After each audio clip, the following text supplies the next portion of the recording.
விவசாயிகளுக்கு 25,000 நிவாரண வழங்குவதற்காகவும் ஜிஎஸ்டி வரி 18% குறைப்பதற்காகவும் எடப்பாடியார் ஆணைப்படி மாண்புமிகு திரு டாக்டர் விஸ்வநாதன் அவர்கள் ஏற்பாடு செய்த நிகழ்ச்சி சிறப்போடு நடத்தியிருக்கிறோம். இது வெற்றிகரமாக அமைந்திருக்கிறது. மற்ற விவரங்களை ரத்தம் திரு விஸ்வநாதன் அவர்கள் கூறுவார். பொதுச் செயலாளர் ஆணையப்படி இன்றைக்கு நாம் தமிழகத்தில் இருக்கின்ற மாவு உற்பத்தி விவசாயம் செய்து பாதிப்படைந்திருக்கின்ற அந்த விவசாயிகளுக்கு ஆறுதலாகவும் நிவாரணம் அளிக்கின்ற வகையிலும் இன்றைக்கு அவருடைய கோரிக்கைகளை வலியுறுத்தி கழகத்தின் சார்பில் ஒரு கண்டன ஆர்ப்பாட்டம் செய்ய வேண்டும் என்று ஆணையத்தின் அடிப்படையில் இன்றைக்கு தமிழகத்தில் தமிழகத்தில் இருக்கின்ற பகுதியெல்லாம் விவசாயிகள் எல்லாம் தன்னைக்கு ரத்தத்திலும் அதே போல வடபகுதியில் மாவட்டங்களில் இருக்கின்ற விவசாயிகளும் கிருஷ்ணகிரியிலும் இன்றைக்கு ஆர்ப்பாட்டத்திலும் உண்ணாவிரதத்தில் நடத்தி அரசின் கவனத்திற்கு கொண்டு வந்திருக்கின்றோம். இந்த அரசு செவிடன் காதி ஊதிய சங்கு போல என்ன செய்தாலும் அதை கவனத்திற்கு இவருக்கு எடுத்துக்கொள்ளப் போவதில்லை.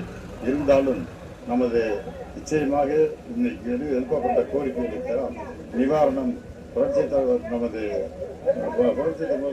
எடப்பாடியார் அவர்கள் ஆட்சிக்கு மீண்டும் முதலமைச்சராக சென்றுதான் இந்த பிரச்சனைக்கு நிரந்தர தீர்வு ஏற்படும் என்பதை மக்கள் உணர்ந்திருக்கிறார்கள். என்றாலும் இது இடைக்கால நிவாரணமாக தற்காலிக இந்த ஆட்சி முடிய போகிற தருவாயிலாவது ஏதாவது இந்த விவசாயிகளுடைய நலனுக்காக ஏதாவது செய்வார்களா என்பதை எதிர்பார்த்து இன்றைக்கு இந்த ஆர்ப்பாட்டத்தில் செய்திருக்கின்றோம். அவர்கள் நல்ல மாற்றிற்கு ஒரு சூழல் பார்க்கிறோம். அதே போல இவர்கள் இந்த ஆட்சியாளர்களுக்கு நல்ல ஆட்சியாளர் என்று சொன்னால் இப்பொழுது இதை வைத்து இவர்களுக்கு நிவாரணம் பக்கத்து மாநிலத்தை பார்த்து கூட அந்த நிவாரண திட்டங்களை செயல்படுத்திட வேண்டும் என்பதை வலியுறுத்தியும் ஏக்கர் ஒன்றுக்கு 25,000 ரூபாய் அல்லது 5,000 இன்றைக்கு டன் 5,000 ரூபாய் கூடுதல் ஆதார விலையாக நிர்ணயம் செய்து அதை அரசே வழங்கிட வேண்டும்.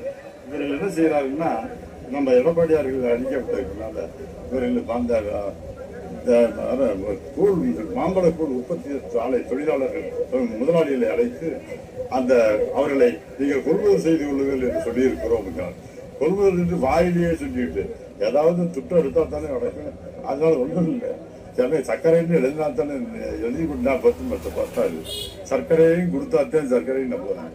அது மாதிரி இவருக்கு காம்பன்சேஷன் ஏதாவது நிவாரணம் கொடுத்து அதை கொடுக்க சொன்னால் பரவாயில்லை. இப்போ வாயு வழியாக நீங்கள் கொள்முதல் பண்ணிக்கீங்க அப்படின்னு சொன்னா ஏற்கனவே கொள்முதல் செஞ்செல்லாம் விற்க முடியாம அப்படியே